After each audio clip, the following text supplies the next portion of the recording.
Hey everybody, welcome to the show Board Game Reviews. This is a monthly rundown blog for the month of August. And I know some of you are saying, it's September. We'll explain that after the break, but if you're not familiar with this video rundown blog or the channel, in this video we talk about some really cool board games I'm interested in, maybe some cool acquisitions, some Kickstarters I'm watching, and also you get the chance to do some interacting with the channel. Because at the end of the video, we're going to post a poll, and your opinions can help influence the future content for the channel. But come on back after the break for some really cool stuff.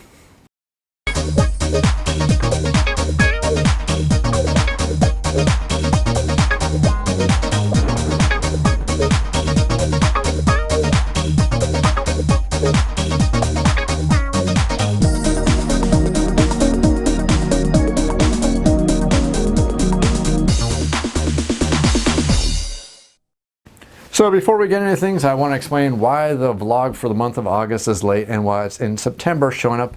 Well, don't think of this as missing out on August. Thinking of this as two videos you're going to get in the month of September, because we're still going to film our normal video for the month of September.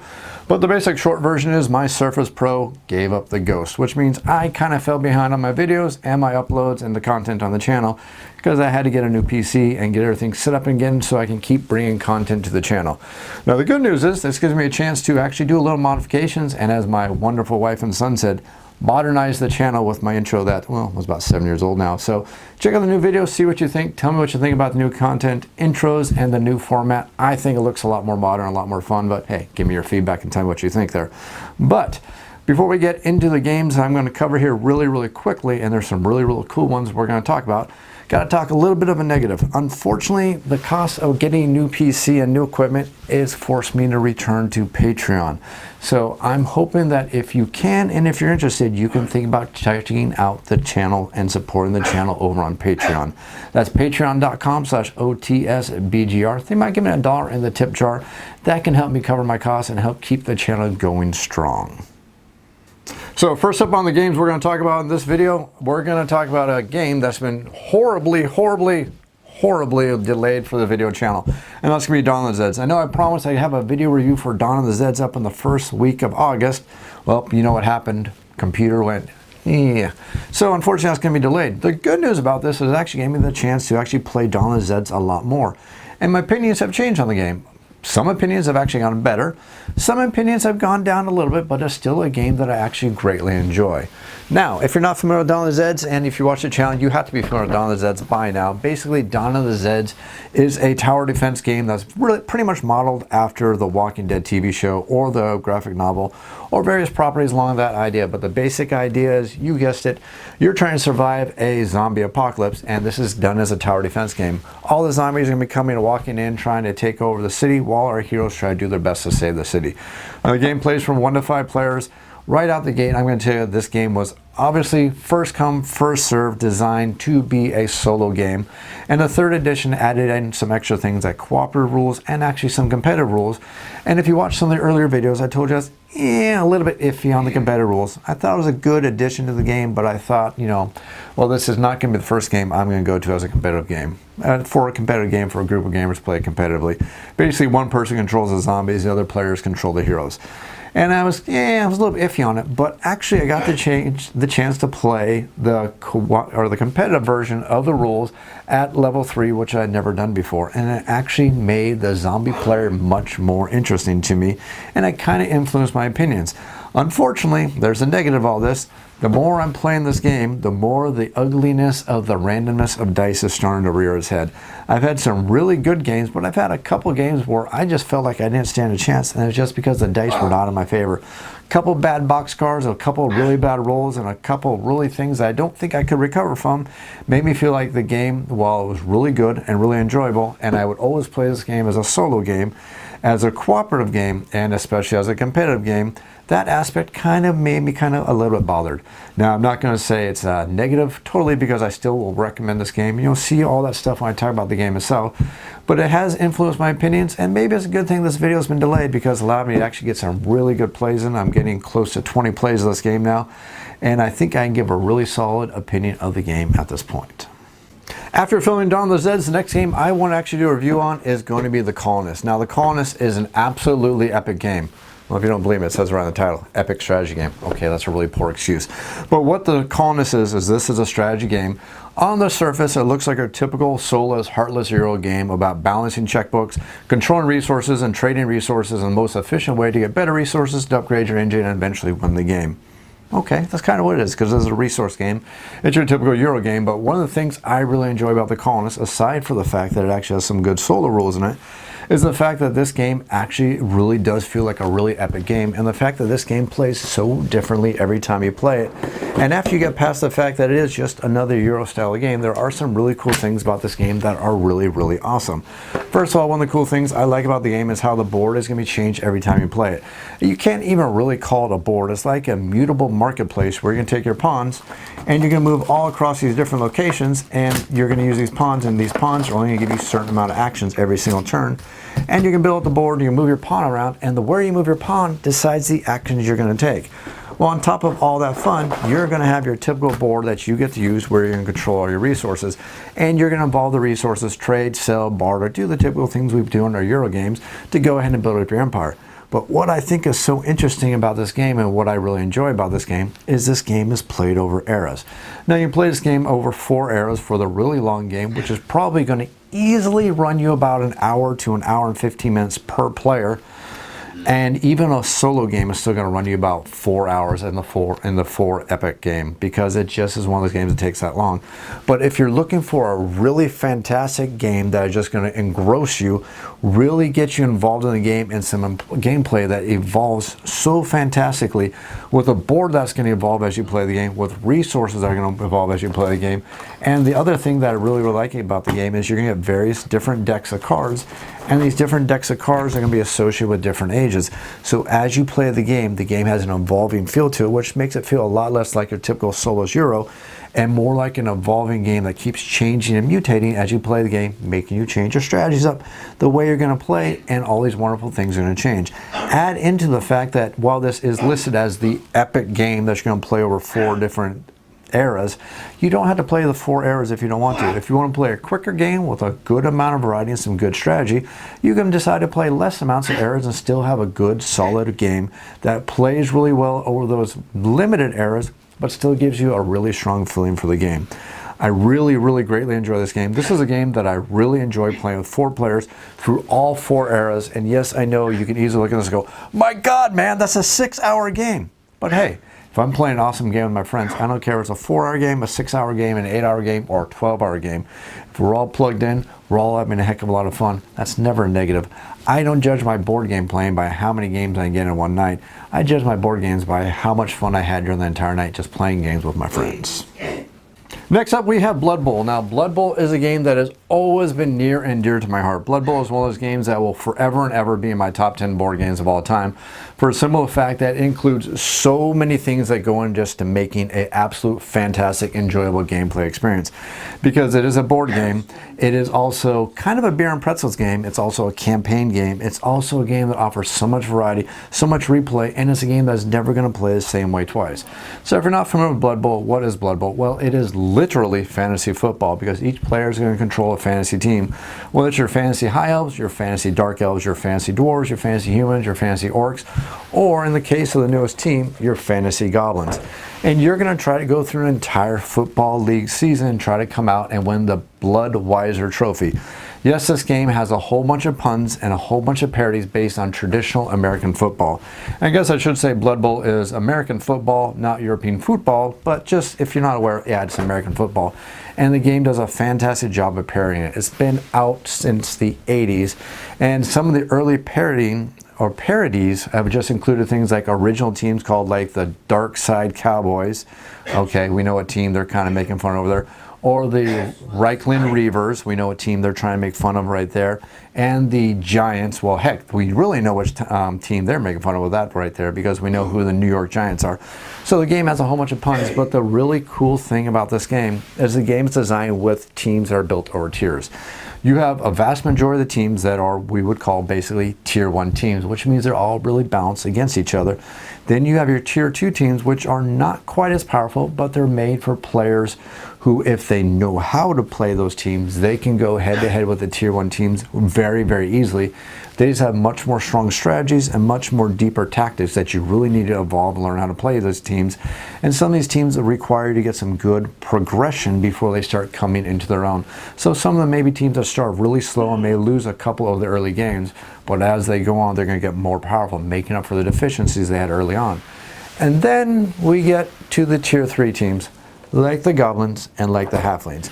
And basically these are, you could say they're the throwaway teams, but I like to describe these are the handicap teams for the players who want to play Blood Bowl against friends who don't have a lot of experience, but you don't want to absolutely trounce the other players, because Blood Bowl is definitely a game that has a very strong skill set to it.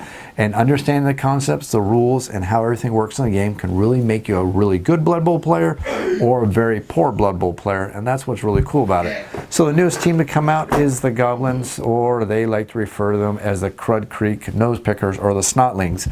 And basically this is a team of the throwaway race that can't really do much, but darn it, they're going to give it the old college try. And in typical Games Workshop fashion, you have some phenomenal models, some really well designed models. I'll go ahead and pull them out here for you and see just how nicely designed these models are. Now these models do come on sprues, which means they do require some assembly, but you're going to get 18 small little Snotlings, and then you're going to get 2 large machines, because goblins cheat.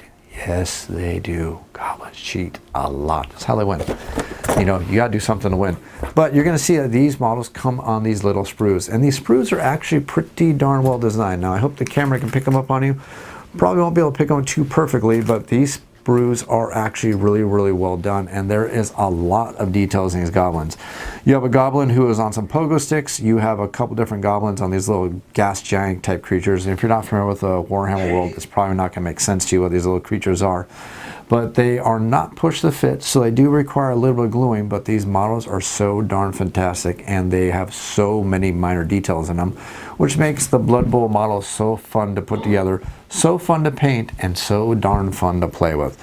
Now again, the Goblins may not be the best team in the game, but they have a lot of heart and a lot of soul, and one darn trick up their sleeve to help them at least win a couple of games in Blood Bowl.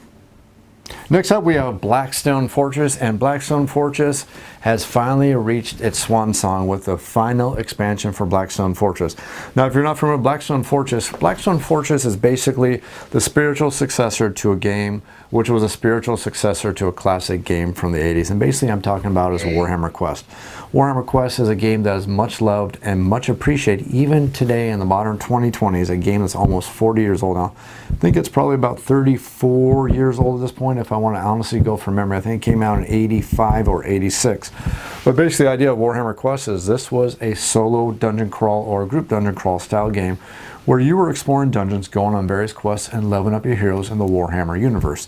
Well, the game did go out of print eventually because, you know, 36-year-old game or 34-year-old game, and eventually they came out with a couple different spiritual successors to the game. The first really big spiritual successor to the game, which actually allowed the game to come back in a lot of the players' minds, was Warhammer Quest Silver Tower. Now, if you've never played Warhammer Quest Silver Tower, I'm really sorry, because it is a phenomenal game, and if you can track down a copy, which isn't going to really break your bank, you may want to pick it up, because it's a phenomenal game that's been out of print for quite a while now, but it's a game you are going to enjoy.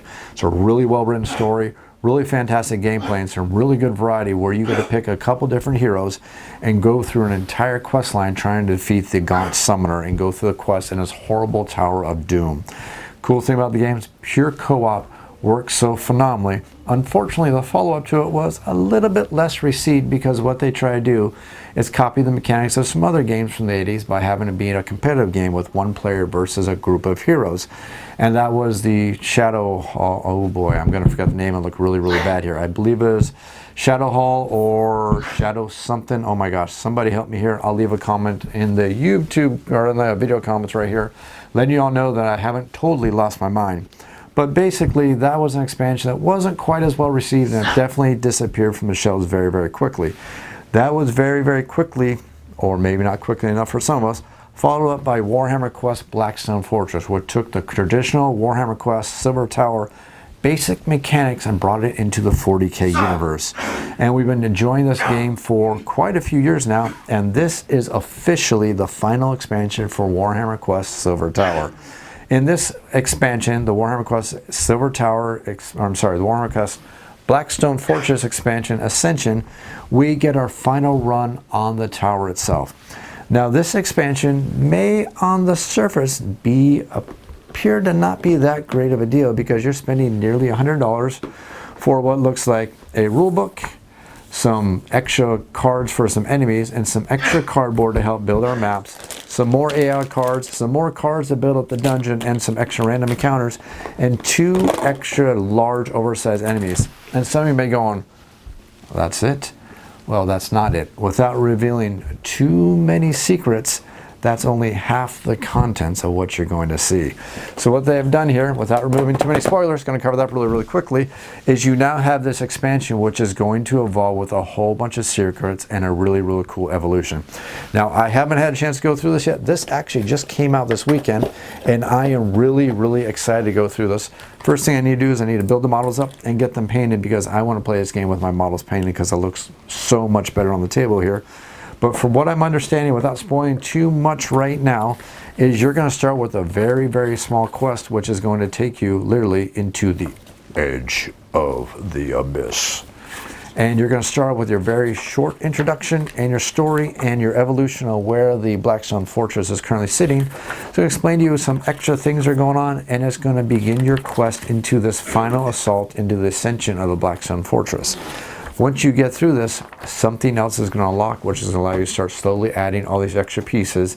No more surprises here, or no more dead giveaways here. We are going to go ahead and enjoy this game, and we're going to see some really cool things. So here is the first of this month's polls, first of actually 3 polls, so that's going to actually be kind of fun for all of you. How would all of you like to see this game played on the channel? I would be more than happy to go through this quest on the channel, playing it solo, just so you can see what is going on and just see what all the coolness that you might possibly be missing out with Blackstone Fortress. Now, if you don't have Blackstone Fortress and you are on the, basically on the edge, basically on the fence and not knowing if you want to pick this game up, pick it up. You're going to enjoy it. If you enjoyed any other of the Warhammer Quest stuff, you are going to enjoy this immensely, unless you just absolutely can't stand the Warhammer 40K universe. And even then, I'd probably recommend picking it up because this is going out of print. And once it's out of print, we know how Games Workshop is. It's not coming back. And you're going to miss out on another part of Games Workshop's history for one of their fantastic, really well-designed games. They've had 3 of the games in this series now that are absolute gems that I recommend for anybody to own. That's the original Warhammer Quest back from the 80s. That's Silver Tower, and that's Blackstone Fortress. I know it's a little bit pricey, but this box is thick, and the amount of content in here is very deceptive because you're going to get a lot more content in this box than what it appears from right from the immediate cover, right when you first open Ascension. Next up, we have Gloomhaven, Jaws of the Lion. Now, if you're not familiar with Gloomhaven, Gloomhaven is actually a series of games. This is the, I guess we technically call this part 3 because you have the first expansion. Getting totally off track here. Basically, Gloomhaven is a Euro-style campaign-driven RPG in a box. No, it's not a board game in a box. It is quite literally an RPG in a box. Granted, it's more of a dungeon crawling RPG, but in Gloomhaven, you're going to get this box that probably weighs 489 pounds. It's larger than a standard small house. Okay, I'm exaggerating a little bit, but if you've seen a Gloomhaven box, you know exactly what I'm talking about.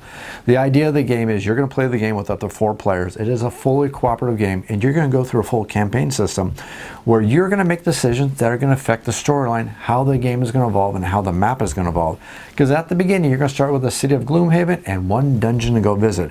The results from that dungeon are going to open up other dungeons, other things to explore, and eventually your hero is going to retire, and that's going to allow you to unlock additional heroes, additional storylines, additional quests. The game is this grand, sprawling adventure. I think without going and pulling out the actual scenario book right now, I think there's over 90 scenarios in the game, and on your playthrough, you can't see all of them because some are going to be locked off to you depending on how you play. There was one expansion that came out for it, which was the Forgotten Circles, which I believe adds another 15 or 20 additional adventures to the base set. And then not release-wise, but time-wise, we have Gloomhaven, Jaws of the Lion, and then next year we're going to see the final or the most recent version of Gloomhaven, which is going to be a new expansion, which will be shipping from Kickstarter. So what we're going to do here is we are going to do, okay, it's an official unboxing video. I don't do unboxing videos, but we're going to do an unboxing video here because I actually want to do something really, really cool. And that's going to be the second poll for the channel that we are going to have in this month's video. How would all of you like to see me play through the entire Gloomhaven Jaws of the Lion campaign? I think this would be a perfect one to do a complete playthrough. Now, I never did a complete playthrough for the original Gloomhaven, and the reason why is because there was a couple of things that happened with Gloomhaven, with me and my player group. The first thing that happened with Gloomhaven is we all had so much fun with Gloomhaven that all of us decided that we had to go out there and buy our own individual copies of Gloomhaven, which turned into kind of a, well, it kind of turned into a pain in the neck because we all got off track. One of us just sped through it and got to, like, I think the 25th or the 26th adventure with his daughter in literally like 2 weeks. So he flew and sailed through it, while the rest of us in our main game were still in like the 4th adventure. So then some of us decided, well, let's just go off and play on our own. So all of us are on various stages of playing through the first campaign. But it's a campaign that I don't think we will ever get back together as a group and finish that campaign that we were playing. So basically all of us have our own little campaigns that are going on there with Gloomhaven anyways. So what I think would be really, really cool would to play Gloomhaven, Jaws of the Lion for you and go through the entire campaign on the channel, bring out another video every, let's call it every week until I actually get a good timeline. But what I think would be cool is if every one of you got the chance to influence the decisions that we are going to make every single episode.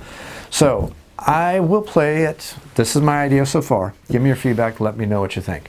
So my first thought is I'm going to play it on the wimpiest level. Why am I going to play on the wimpy level? Well, because I don't want to play a whole bunch of scenarios over and over and over and over again. If I fail, if I play on a harder level, I want this to be fun for you. I want this to be fun for me, and I want some really cool interaction. So what I would like to do is play this on the easiest level. And then after every single episode, I'll do a complete playthrough of every single dungeon. Ooh, this is cool. They have a learn to play guide. Very, very nice. Cool, cool. That's going to be a lot more better for people learning how to play the game. Because if you haven't seen Gloomhaven, the original one, the rule book, it's about that thick and it feels like a traditional RPG book. Not a 200, 300, 600 page Pathfinder rule book, but it definitely plays like a real RPG rule book. And there's lots of rules, lots of caveats, lots of stuff to play in that game. And, oh, cool. Anyways, trying to keep on track here. I'm almost distracting myself here because this actually looks really darn cool. So my idea here is to play through, and at the end of every single full playthrough of whatever the storyline happens to be, I would like all of you to decide where the story will go next. So all of you will vote. All of you will decide on the progression of the heroes. All of you will decide on the progression of the storyline. All of you will decide on where the story will go absolutely next. And then we'll go from adventure to adventure and adventure. And then finally, we'll go through the entire campaign. And you get to give the feedback and decide exactly what's going to happen with the story. Of course, what I will do for this is anybody who's a Patreon subscriber or supporter for the channel will get first decisions on anything. They'll also get the tiebreakers for all the decisions. But if it's unanimous, or if people, some of the subscribers don't want to put a vote out for there, we'll just take whatever one gets the most votes. Go for a thumbs up method. If somebody makes a decision and you like that decision, give it a thumb. That way it's easy for me to track. I'll find the decision that gets the most thumbs, and from there we will go ahead and continue the storyline. So that is poll number 2 for this month's video. Do you want to see that playthrough? Let me know what you think. Leave comments down in the YouTube comments. Ooh, this is cool. So, totally off topic here. So one of the things, this is totally a first world problem right here, that I didn't like about Gloomhaven is the immense amount of setup and teardown time to get all that content with all the maps out of the box, find your map pieces, put your map together, and then once you got your map together, go in and figure out where you're going to go from there. So what they've done now with the scenario book, I hope I can send this on the camera right here, is your scenario is going to be played out on the map right here. And this is the first map, so this isn't any major spoilers for anybody who hasn't played the game yet. It's the first map. You know there's going to be a first map. Shouldn't be surprises. But we are going to play on the map right here like this, which is what I kind of really got interested about Jaws of the Lion here, because as you can see, it's a lot easier. I simply just pulled this out and I have the map, and now I'm ready to go. And I'm actually excited. I'm actually wanting to turn off the camera right now and actually play the darn thing because I love Gloomhaven so much. So quickly, let's just go through the box here. We have hit points, we have our status effects, We have our bad guys. We have more bad guys. We have our tracker for the elements. We have more bad guys. We have various different kinds of debris. We have our, the map of Gloomhaven. I imagine we'll get to modify that pretty darn quickly. We have our hit point and our experience trackers. We have, let's see here. Oh, nope, no spoilers there. Oh, cards, can't do spoilers. More cards. There's our combat cards for our heroes. There's our storyline. Let's hide that so we don't have any spoilers there. These are the combat cards for our bad guys. We have a really nice insert, which is going to allow us to store everything. Very, very nice. Good job, Cephalophoore. We love our inserts because it makes our lives so much easier. So here are our 4 heroes. Oh, that's another thing. At the end of this video, if you like the idea of the playthrough, I would like to only do 2 heroes because I don't want to control 4 heroes because I think that's just going to be maddening and mind-boggling for me to do. So please spare me and vote for which one of the 2 heroes you want. We have Bomb Hero, we have Sword on Chain Hero. I really don't know who these are because I didn't read it. We have Spellcaster, and we have the Hunter. I'm sure he's going to hunt down a werewolf or something like that. Anyways, we have our miniatures, we have our stands, and we have some extra really cool stuff. So, Gloomhaven, Jaws Online, it's up to you. Stick around for the end of the video and leave your comments down below for the poll. Next up on the Kickstarter front, there's a couple really cool Kickstarters I just want to give a mention to. Unfortunately, one of the Kickstarters has already passed because this video was supposed to come a couple weeks ago. Sorry, computer died. Sorry, everybody. That's all I can say at this point. My Surface died and I had to take care of the issue. But I'm still going to mention it because I'm pretty sure that's one that's going to give a late backing or a late pledge situation. And when they do, trust me, you'll want to hop on board. But the first thing I want to talk about is one Mercado De Lisboa, which is done by Vital Lacerda, who was one of my favorite designers. Now, Vital is a designer who does a fantastic job creating games that have a lot of, well, they're games that are mechanically seem very simple. A lot of the mechanics for his games, if you just look at just the bare mechanics, mechanically his games are very, very simple. Even one of his more complex games, which is all about restoring a city that burned down and was destroyed in an earthquake, is really just about playing cards and watching markets. It's the interaction of these games or the interaction of all the rules in his games which makes his game so darn deep. And the fact that all of his games are all about economy of action, because in all of his games you always want to do 1,000 things, but you only have 10 turns to do all the things in his games, which makes his games so darn cool because they have so much replay variety. So much variety in just how you replay the games, because every time you play the game, there's so many options, so many paths you can go down, so many different ways you can play those games that adds so much variety and means that those games are always going to stay on the table for me. Now, unfortunately, one critique I always have towards the designer is the fact that all his games usually cap off at 4 players. Fortunately, my player group is 5 players, which means that I don't get to play his games nearly as much as I want to. There are so many times that I dearly so much want to play his games, and unfortunately, some of his games collect dust on my shelves, especially now with the global pandemic that's going on. I can't play any of his games, which is really darn lame, unless I want to play the solo varieties, which is why I'm going to talk about right here with Mercado De Lisboa. Now, this is a game for 1 to 4 players from Eagle Griffin Games, and it's basically about building up some shops and some stalls to attract some business, and it's supposed to be more of a filler style game, which is actually pretty darn unique for the designer because he is really, really known for creating his very deep, very involved games that have so much deep, rich strategy with the mechanics, the variety, and the interaction between the players and the components and the different strategies you can get every time you play the game. So this game is actually really cool for a couple different reasons. 1, fantastic designer. 2, fantastic artist who does a phenomenal job of creating boards and components that help you understand the game without having you to fight the game itself. You spend less time fighting the game and more time fighting your opponents to enjoy the game and get out the gameplay. Second thing that's really cool about this game is this is actually more of a smaller blueprint game. They name a smaller price point and also a smaller play time, which is something that's very, very unique for Vital Lacerda with his designs. He is very much known, if you look at a lot of designs, his designs are multiple hour games with multiple deep, rich strategies. This game kind of bucks that trend, and it looks like a game that's actually going to do the exact opposite of standard games. I'm kind of on the fence with this game for two reasons. The first one, like I said, is it caps off at 4 players. And if he would ever do more games that go up to 5 players, I swear I just throw money at him hand over fist just to make sure those games will get out to the marketplace. Unfortunately, I'm in a minority, and every time I mention this, I get voted down because everybody cares if they can just play the 4-player games. Us people play 5-player games. Oh well, we're meant to suffer, I guess. That's my gripe, and I'm going to get that out there because that's how I feel some days. Second thing that I'm kind of hesitant on this one is this game is produced by Eagle. Now, on the surface, I enjoy Eagle. I enjoy their productions. They do a lot of really good work, and they put out some really good design components when they bring out their games.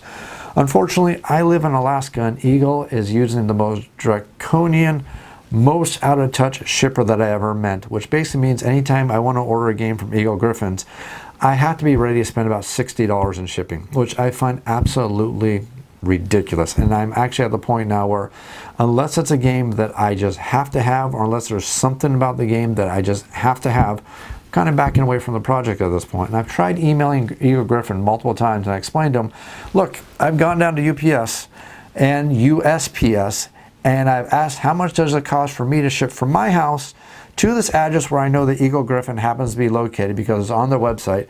How much would it cost for me to ship this box from my house to them? And they usually tell me $25 to $35. And then the same thing for it to be shipped from Eagle Griffin to me is usually $60. Now I know Eagle's not profiting. The problem is that they're using a shipper who's also charging money on top of this, and they're charging an exorbitant amount of money, and I'm the one who's getting screwed in the end, and I'm kind of getting sick of it. So I'm probably slowly working my way away from Eagle Griffin games for that reason, but if they do come out with a couple of future games that they have been whispering about, I'll probably back those, but unfortunately it looks like this is one game that I'm actually going to have to walk past, which is unfortunate because I do enjoy the designer and I do enjoy the artist quite a bit.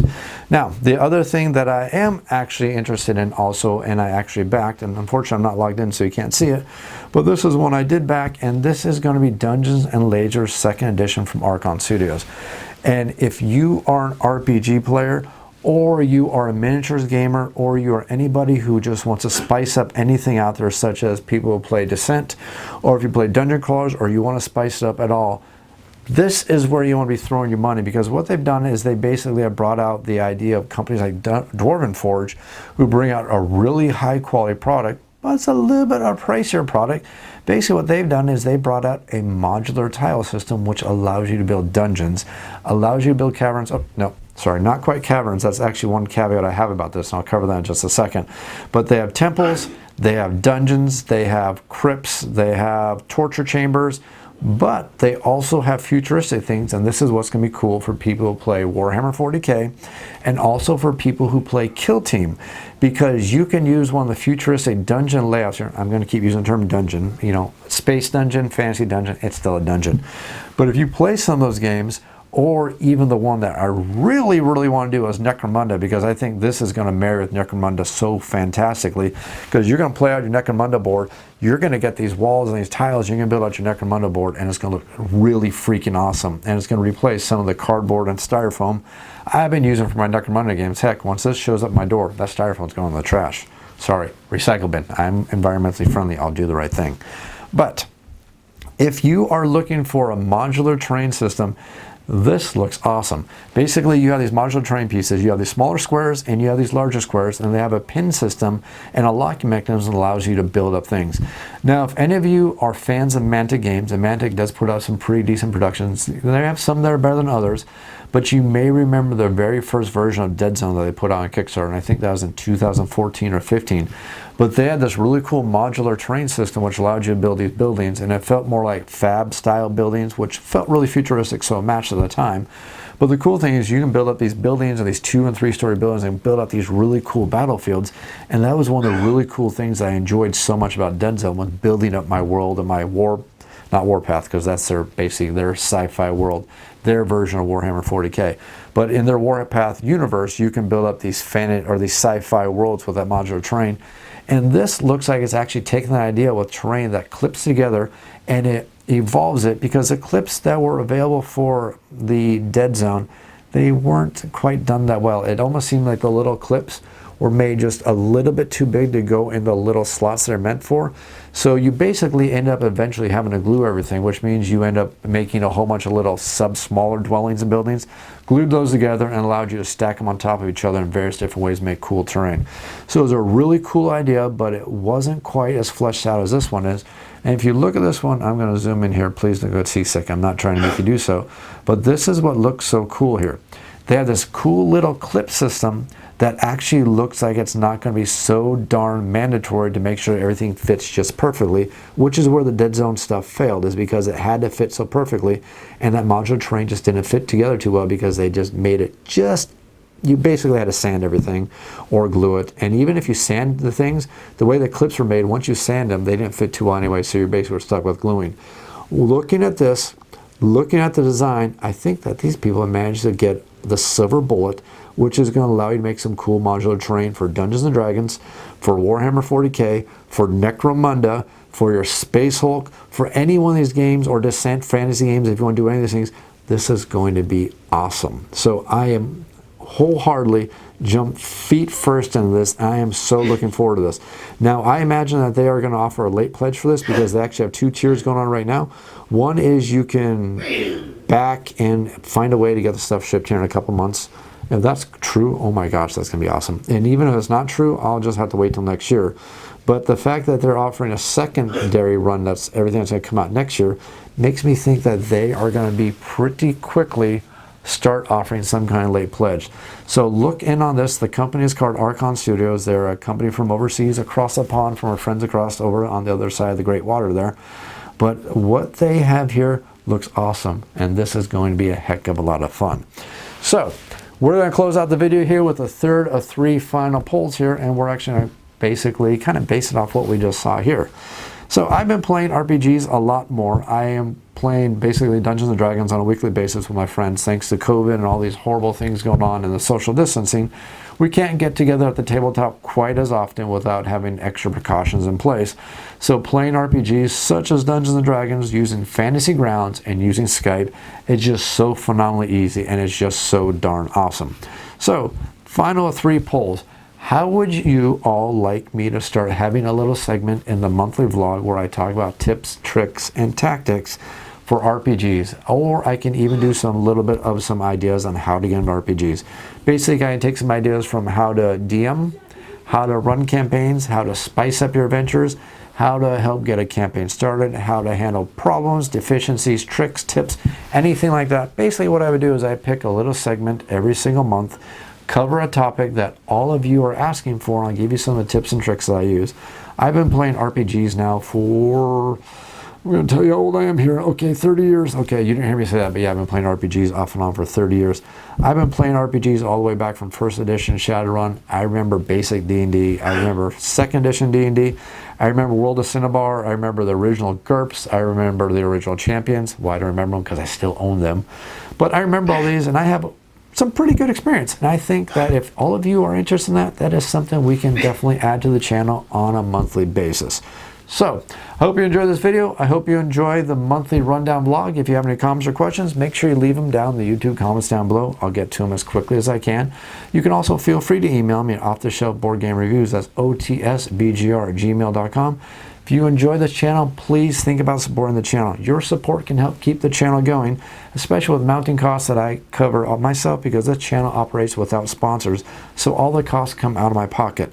That's patreon.com/otsbgr.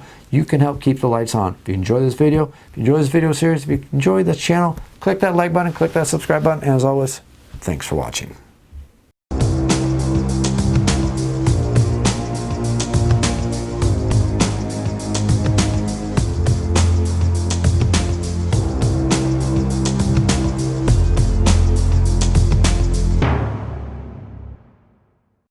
You know, if you jump up, I have to re-record everything, right? Don't do it. Don't do it. Don't do it. Oh, man. Hey, Godzilla. Say hi to the camera. At least make a showing. No, look at the camera. Look at the camera. Camera. Look at the camera.